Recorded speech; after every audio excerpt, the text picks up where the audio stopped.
வணக்கம். இன்னைக்கு ஒரு குட்டி கதை. ஒரு கல்லூரி பேராசிரியர் வகுப்பறைக்கு வராரு. மாணவர்களை பார்த்து சொல்றார், இன்னைக்கு ஒரு சர்ப்ரைஸ் டெஸ்ட் இருக்கு, எல்லாரும் தயாராகுங்க.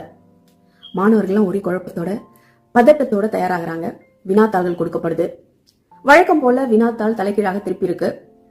ஆசிரியர் சொல்றாரு, இப்போ உங்க வினாத்தாளை திருப்பி பார்த்து நீங்க எழுதலாம் அப்படின்னு சொல்றாரு. திருப்பி பாக்குறாங்க, ஒரே வெள்ளையா இருக்கு, ஒண்ணுமே இல்லை. ஒருவர் உத்து பாக்குறாங்க. உடனே பேராசிரியர் சொல்றார், வினாத்தாள்ல உங்களுக்கு என்ன தெரியுதோ அத எழுதுங்க அப்படின்றார். இதுக்கு மதிப்பெண் கிடையாது, இது ஒரு சிந்தனைக்காக வைக்கும் ஒரு தேர்வு அப்படின்னு சொல்லிட்டு போயிடுறாரு. எல்லாரும் எழுதுறாங்க. எழுதி முடிச்ச உடனே ஆசிரியர் பேப்பர் எல்லாம் கலெக்ட் பண்ணிட்டு எல்லோருடைய முன்னிலையிலும் அவங்களுடைய விடைத்தாள படிக்கிறார். சொல்லி வச்ச மாதிரியே எல்லாருமே அந்த ஒரே ஒரு கரும்புள்ளி இருந்தது, அதையே சுத்தி சுத்தி எழுதியிருக்காங்க. அது எங்க இருந்தது, எப்படி இருந்தது, எந்த அளவுக்கு தெரியுது அப்படின்ற மாதிரி எழுதியிருக்காங்க. படிச்சு முடிச்சுட்டு ஆசிரியர் கேட்கிறார், சரி இத்தனோண்டு புள்ளி இருந்தது, அதை பத்தியே எல்லாம் எழுதிருக்கீங்களே, 99.9% வெள்ளைத்தாள் தானே இருந்தது, ஏன் அதை பத்தி யாரும் எழுதல, அதுதானே உங்களுக்கு பெருசா தெரிஞ்சிருக்கும், ஏன் கரும்புள்ளியில மட்டும் உங்க கவனத்தை செலுத்திருக்கீங்க அப்படின்னு கேட்கிறார். இதுதான் நம்ம வாழ்விலும் நடக்குது.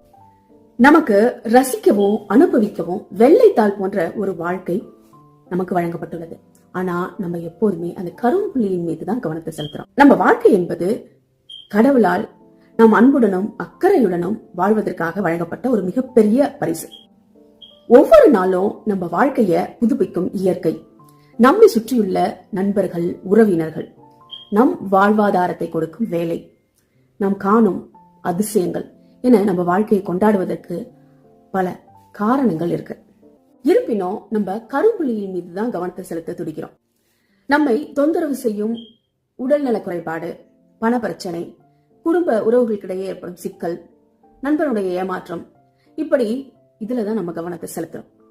நம்ம வாழ்வில் உள்ள மற்ற விஷயங்களோடு இதை ஒப்பிடும் பொழுது இந்த கரும்புள்ளிகள் மிக மிக சிறியவை. ஆனா இந்த சிறு கரும்புள்ளி தான் நம்மள அச்சுறுத்துது. ஆனா அந்த கரும்புள்ளிகள் தான் நம்ம மனதை அசுத்தப்படுத்துது.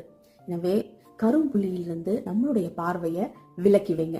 வாழ்க்கையில நமக்கு கிடைத்த ஒவ்வொரு நொடியையும் ஆசீர்வாதத்தையும் அனுபவித்து மகிழ கற்றுக்கொள்ளுங்கள். நீங்க என்ன சொல்றீங்க?